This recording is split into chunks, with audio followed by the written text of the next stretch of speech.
وسلام على عباده الذين اصطفى أما بعد أعوذ بالله من الشيطان الرجيم بسم الله الرحمن الرحيم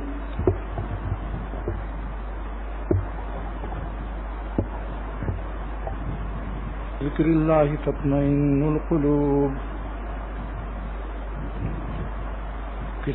کوئی معین الدین صاحب محمد معین الدین صاحب نے لکھا ہے کہ میرے والد صاحب کو بلڈ کینسر ہو گیا ہے، ہسپتال میں داخل ہیں، دل بھی بڑھ گیا، جگر بھی بڑھ گیا، پیٹ میں پانی بھی بھرا ہوا ہے. اللہ تعالیٰ آپ سب لوگ دعا کیجیے اللہ پاک ان کو صحت نصیب فرمائے اور ان کی بیماری سے ہم لوگ سبق حاصل کریں. کیا یہ بیماری اوروں کو ہو سکتی ہے یا نہیں؟ جب ہو سکتی ہے تو ہم لوگوں کو بھی تقوی سے رہنا چاہیے. اللہ تعالیٰ کے غضب اور ناراضگی کو اپنے اوپر ذرا دیر کی حرام لذتوں کو لے کر اللہ تعالیٰ کو ناراض نہیں کرنا چاہیے. آپ بتاؤ اس حالت میں جو اسپتال میں داخل ہو کوئی نرس کو یا کسی عورت کو بدنگاہی کر سکتا ہے؟ جب جان کے لالے پڑتے ہیں تو جتنے لالے ہیں سب بھول جاتے ہیں. یہاں دوسرے لالے کے معنی حسین اور نمکین لوگ ہیں، نمکین اور حسین چہرے. اس لیے عرض کرتا ہوں کہ خدا کے لیے اپنی جانوں پر ہم سب کو اللہ تعالیٰ رحم کرنے کی توفیق عطا فرمائے. میں رحم کی اپیل کرتا ہوں اللہ تعالیٰ سے. دل و جان اللہ پہ پیش کرو، اللہ پر اپنا قلب پیش کرو اور اس نیت سے باتیں سنیے کہ ہم سب آج سے عمل کریں گے اور ایک سانس بھی اللہ تعالیٰ کو ناراض نہیں کریں گے. جان دے دیں گے اللہ پر جس نے جان دی ہے، لیکن حرام لذت کو امپورٹ نہیں کریں گے. جس مزے سے جس خوشی سے اللہ تعالیٰ ناراض ہوتے ہیں ہم اپنے اس بڑی طاقت والے مالک کو ناراض نہیں کریں گے. آپ بتاؤ سب سے بڑی طاقت کس کی ہے؟ لیکن آج کل لوگ کہتے ہیں امریکہ کی بڑی طاقت ہے.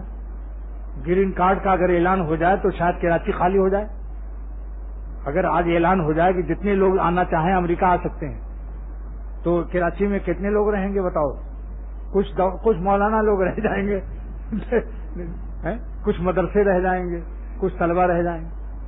لیکن میں نے امریکہ میں یہ تقریر کی تھی کہ اے گرین کارڈ لینے والوں، کیا امریکہ کے نیشنل ہونے کے بعد موت نہ آئے گی؟ تمہیں امریکہ بھی چھوڑنا پڑے گا ایک دن. یہ نہ سمجھو کہ کراچی میں مار دھاڑ قتل ہے یہاں بچ جائیں گے. امریکہ بھی چھوڑنا پڑے گا ایک دن. اصلی وطن اللہ تعالیٰ کے یہاں ہے. جہاں تمہارا دین بن جائے وہی تمہارا امریکہ ہے. جہاں ہمارا دین سلامت رہے بس وہی ہمارا اصلی شہر ہے. مولانا رومی رحمۃ اللہ علیہ نے فرمایا کہ ایک مولانا رومی بھی کیا پیارے آدمی ہیں، بہت پیارے آدمی ہیں. میرے شیخ کا جملہ ہے، شاہ عبد الغنی رحمۃ اللہ علیہ فرماتے تھے کہ مولانا رومی رحمۃ اللہ علیہ بڑے ہی پیارے آدمی ہیں. فرماتے ہیں کہ ایک عاشق سے اس کے محبوب نے معشوق نے پوچھا، گفت معشوق با عاشق اے فتح. ایک معشوق نے پوچھا کہ اے نوجوان عاشق، تو بغربت دیدئی بس شہر رہا، تو نے پردیس میں بہت سے شہروں کو دیکھا. تو بغربت دیدئی بس شہر رہا، بے شمار شہروں کو دیکھا. پس کدامی شہر جہاں خوش طرس، تجھ کو کون سا شہر پسند آیا؟ اس نے کہا کہ گفت شہر کی دروے دلبرس، جس شہر میں میرا محبوب رہتا ہے وہی شہر میرا پیارا ہے. مسلمان کو ہی کہنا چاہیے کہ سب سے پیارے شہر دو ہیں، مکہ شریف اور مدینہ شریف. اللہ کا گھر مکہ شریف اور حضور صلی اللہ علیہ وسلم کا روضہ مبارک، بس دو ہی شہر ہمارے شہر پیارے ہیں. تو دوستو یہ عرض کر رہا ہوں کہ چاہے کتنے ہی ہم لوگ کما لیں اور کتنے ہی پاپڑ سموسے بریانی کباب کھا لیں، کتنے ہی عمدہ سوٹ پہن لیں، کتنی ہی فیکٹریاں اور بینک بیلنس قائم کر لیں، لیکن یہ بتاؤ 5000 گز کلفٹن پر مکان بلڈنگ ہے، لیکن اصلی پلاٹ کہاں ملتا ہے یہ ہمیں بتاؤ بھائی. اصلی پلاٹ کتنے گز کا ہوتا ہے؟ شاباش جلدی بتاؤ. 2 گز کا. اصلی پلاٹ 2 گز کا ملتا ہے. بس سمجھ لو وہی ہمارا. وہاں کی فکر کرو. میرے شیخ لالو کھیت سے گزرے سن 1960 میں شاہ عبد الغنی رحمۃ اللہ علیہ نے، تو وہاں کچھ جھوپڑیاں دیکھیں. فرمایا کہ حکیم اختر دیکھو یہ جھوپڑیاں ہیں، ان کتنی پریشانی میں ہیں، لیکن سورج نکلتا ہے اور ان پر بھی ڈوب جاتا ہے. گزارا ان کا بھی ہو رہا ہے، ایک دن ان کا بھی زندگی پار ہو جائے گی. لیکن اگر آخرت خراب ہو گئی تو کیا ہوگا؟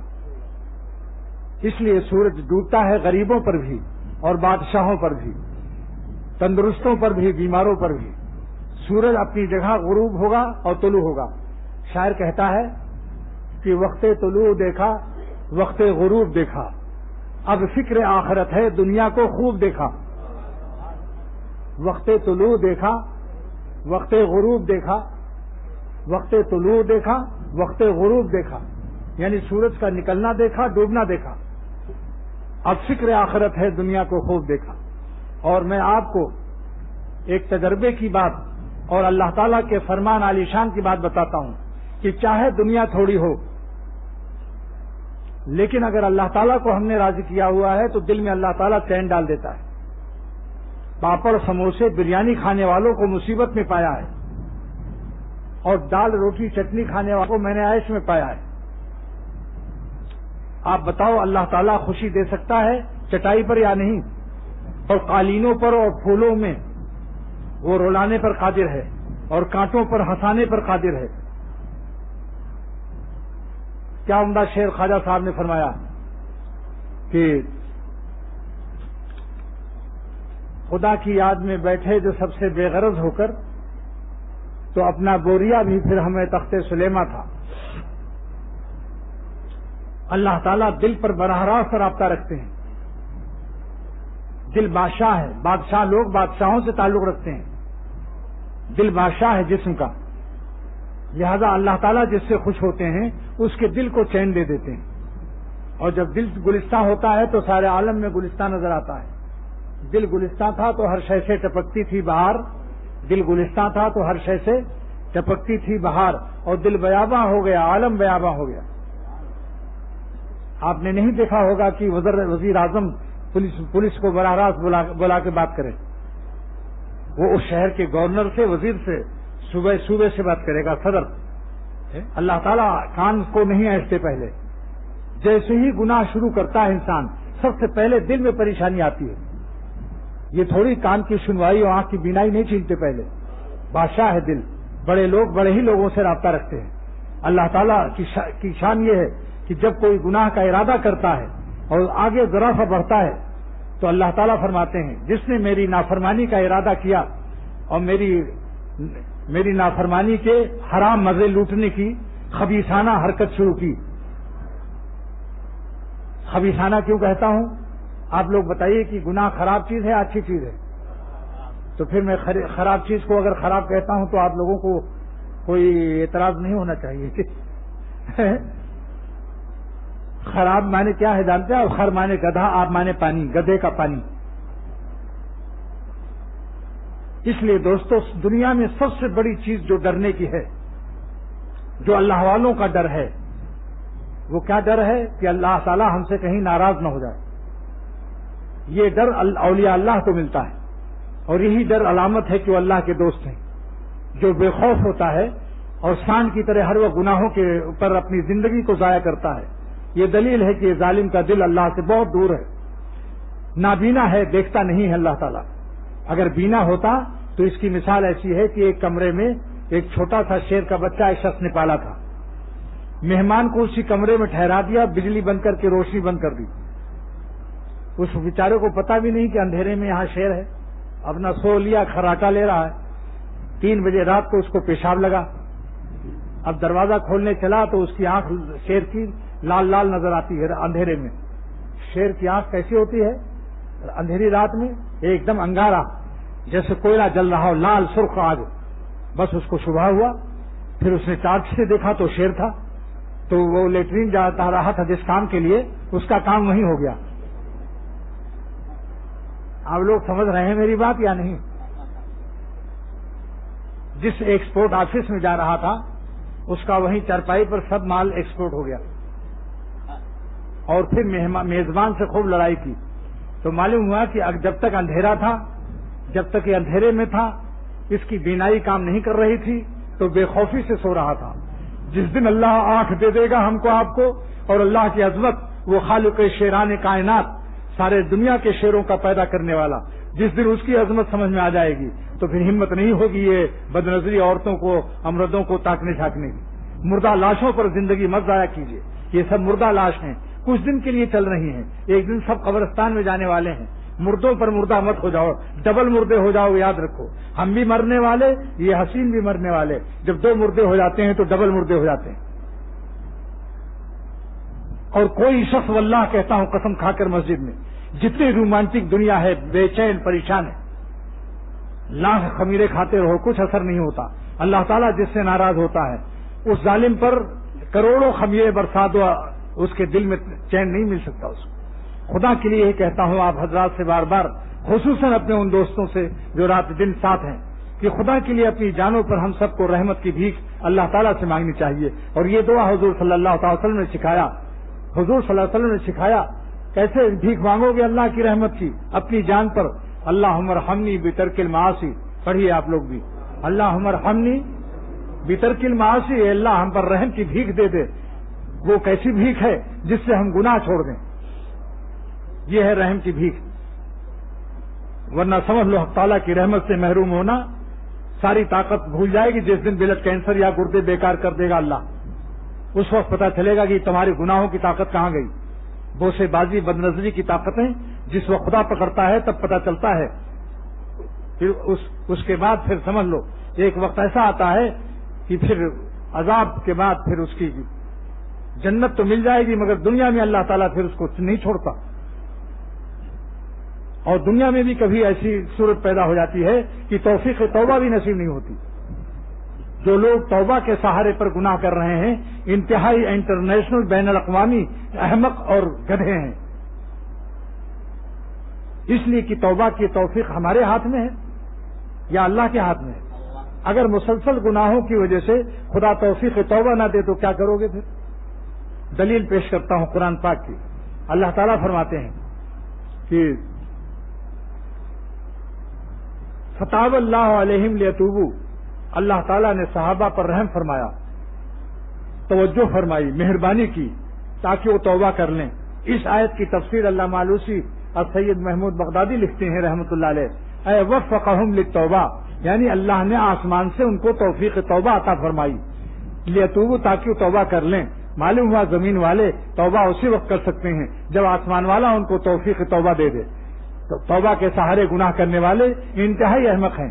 زیادہ دن کا قصہ نہیں ہے, کسی قریب کی حکایت ہے. میں ناظم آباد میں جب رہتا تھا, سن 80 میں یہاں آیا ہوں. ناظم آباد میں ایک خانسامہ رات دن بدکاری اور گناہوں میں مبتلا تھا. ہر وقت اس کا کام یہی عورتوں کو دیکھنا, لڑکیوں کو چھیڑنا. جب مرنے لگا تو اس کا ایک دوست تھا خانسامہ, وہ میرے ساتھ محبت رکھتا تھا, نمازی بھی تھا, داڑھی بھی رکھ لی تھی اس نے. تو اس نے کہا کہ بھائی تم میرے دوست ہو اور اب تم مر رہے ہو, ڈاکٹروں نے ہمیں بتا دیا ہے کہ تم اب بچو گے نہیں, لہذا تم توبہ کر لو, کیونکہ تمہاری زندگی بہت ہی خراب گزری اور تم اللہ والوں کو بھی برا کہتے تھے.